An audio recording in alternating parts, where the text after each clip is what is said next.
ఎన్నో ఎక్స్పెక్టేషన్స్ పెట్టుకుంటాం. బట్ దీంట్లో డిసప్పాయింట్ చేశారు. బట్ ఎంత డిసప్పాయింట్ చేసినా లైగర్ కంటే బెటర్ అయ్యింది. ఏంటిది ఆల్మోస్ట్ క్లైమాక్స్ అయితే అన్న ఫస్ట్ పార్ట్ని కాపీ పేస్ట్ చేశారు. మ్యూజిక్ కూడా సేమ్ మ్యూజిక్ అన్నట్టు ఉంటుంది. మనీష్ శర్మ గారు కొత్తగా కొట్టాడు అనిపించదు. ఫస్ట్ పార్ట్ క్లైమాక్స్ చూస్తే గూస్ బంప్స్ వస్తాం మనకి. శివుడి మ్యూజిక్ అదంతా ఎలివేట్ అవుతాం మనం. ఇందులో అయితే మళ్ళీ అదే బెటర్ ఏంటర్ అన్నట్టు ఉంటాం. ఆ ఎలివేషన్ అనేది మిస్ అయింది. అంటే ఆడియన్స్ ఎంగేజ్ అవ్వలేకపోయారు అక్కడ. అంటే నేనైతే అవ్వలేకపోయాను.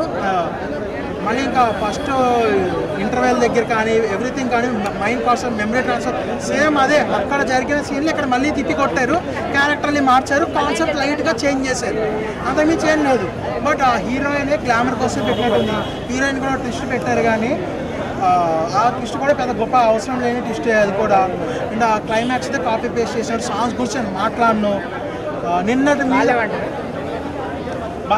టైటిల్ సాంగ్ పర్లేదు, బిగ్ బుల్ ఓకే ఓకే అంటుంది కానీ మధ్యలో 2 సాంగ్స్ వస్తాయి. అయితే దాని గురించి అసలు నాకు ఈ సినిమా ఓటీటీలో చూస్తే 10 సెకండ్స్ స్కిప్ చేసేయచ్చని బాగుండేది అనిపించింది నాకైతే. లేదు బాయ్, బిలో యావరేజ్ అన్నా. యావరేజ్ అంటాను, బిలో యావరేజ్ అంటాను. సేమ్ ఇస్మార్ట్ శంకర్ లాగానే ఉంది, కొత్తగా ఏం చేయలేరు. కానీ రామ్ సంజయ్ దత్ యాక్టింగ్ బాగుంది, అలీ కామెడీ బాగుంది. కానీ మొత్తం ఒకటే పెట్టారు మూవీలో, అసలు కొత్తగా ఏం లేదు అసలు మూవీలో. ఇప్పుడు సినిమా ఇస్మార్ట్ శంకర్ ఉన్నట్లేదా? ఇస్మార్ట్ శంకర్ లాగానే ఉంది, అదే కదా ప్రాబ్లం. దాన్నే తీసి పెట్టారు, అదే తీసి కొత్తగా పెట్టారు, ఇంకేం లేదు.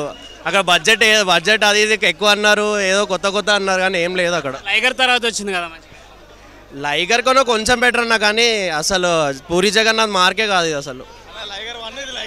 అంతే, అదొక పెద్ద రాడ్, ఇదొక చిన్న రాడ్. సినిమా చాలా గలీజ్ ఉంది. సినిమా మొత్తం సినిమానే ప్లస్ ఏం లేదు అసలు. రామ్ యాక్టింగ్, సంజయ్ దత్ యాక్టింగ్ తప్ప ప్లస్ ఏం లేదు మూవీలో. స్టోరీ అదే లాస్ట్ మూవీలో ఎలా ఉంటుంది, మెయిన్ ఆయనకి చెప్పది ఇన్సర్ట్ చేస్తారు కదా, దాంట్లోనే కొంచెం ట్విస్ట్ చేశాడు అనమాట ఈ మూవీలో. అది ఆ ట్విస్ట్ ఏంటంటే స్టార్టింగ్ నుంచి కొంచెం ట్విస్ట్ ఉంటుంది, ఎండింగ్లో మనకు ఆ ట్విస్ట్ రివీల్ అవుతుంది. మేబీ నెక్స్ట్ తీస్తాడు అనేసి ఉంది, తీసే ఛాన్సెస్ ఉంది, ఎక్స్పెక్ట్ చేస్తున్నాను. ఎందుకంటే ఎండ్ అన్నట్టు చూపించలేడు, ఛాన్సెస్ ఆర్ దేర్.